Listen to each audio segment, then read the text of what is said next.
Hi, my name is Christy Harrell, or to my kindergarten students, I'm known as Miss Christy. Today I'm going to talk a little bit about my dispositions that will influence my ability to teach as I go through my teacher tote bag.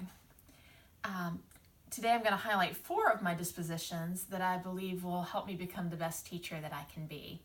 The first one is compassion. As a kindergarten teaching assistant, from the minute students walk into the classroom, I'm intentional about greeting them by name and with a smile. One reason I love teaching on a daily basis, rather than substituting, is that I really get to know the students. I like to be able to ask or say something specific to each child. The second thing is curiosity. I love to be creative. When teaching 3rd grade Sunday school and a 3rd grade girls book club, I loved getting participants to think creatively by posing open-ended questions for discussion. The third disposition, is reflection. I love being thoughtful about my teaching and seeking continual improvement. After a day of substitute teaching, my husband will often find me lost in thought about my day. At lunch, I often ask teachers how they handle situations similar to ones I dealt with that morning. And the 4th disposition is dedication. I work hard with a positive attitude and continually strive to learn more in order to better myself. Even though I'm just a teaching assistant, I like to create materials and activities for our classroom and read books regarding teaching practices. Before entering the classroom as a first-year teacher, there are a few dispositions and biases that need my attention.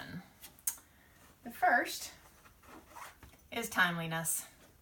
I tend to be about 5 or 10 minutes late for everything in my life. Because I want to do everything well, I tend to spend too much time on things, making me late in completing them. I may need to use a timer in my classroom for the first year to keep us all on track.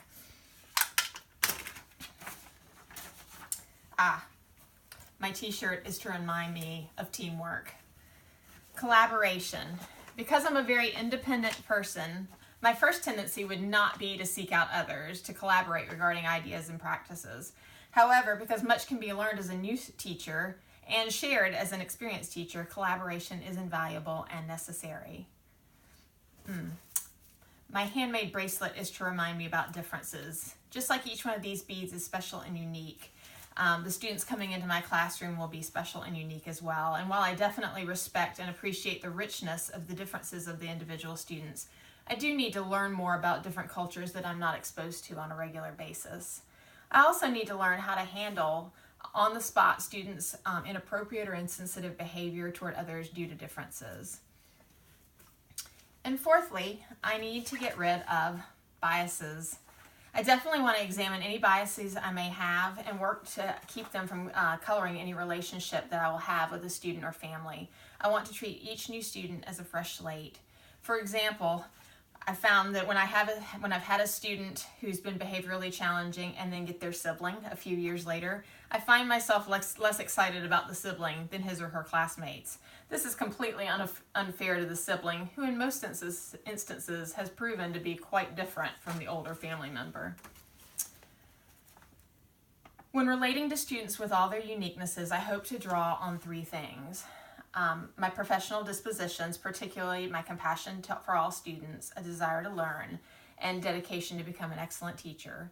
My Christian worldview that all individuals are created, valued, and loved by God, and that I am called to love all people. And my professional experiences of working as a speech-language pathologist with individuals with cognitive and communicative differences, and my prior volunteer experiences working with international refugees.